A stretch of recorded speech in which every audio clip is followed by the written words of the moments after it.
मूळव्याधाची सुरुवातीपासून लक्षणं कोणती?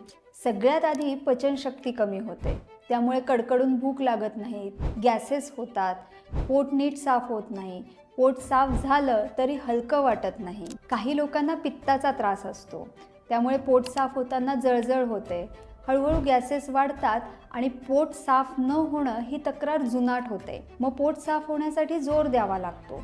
असं प्रेशर दिलं की कोंब तयार होतात. हे कोंब बाहेरच्या बाजूला असतील तर हातालाही लागतात. असे कोंब वर्षानुवर्ष राहू शकतात. काही लोकांना आतून जखम होते आणि मलप्रवृत्तीच्या वेळेस रक्त पडतं. याशिवाय आगाग होणं, कोरडेपणामुळे खाज सुटणं, दुखणं, बसल्यावर दुखणं वाढणं आणि सतत अस्वस्थ वाटणं ही लक्षणं दिसतात. मूळव्याध जर जुना असेल तर छातीत धडधड होणं, बीपी वाढणं, पायात गोळे येणं, कधीकधी किंचित चक्कर येणं ही लक्षणे दिसतात.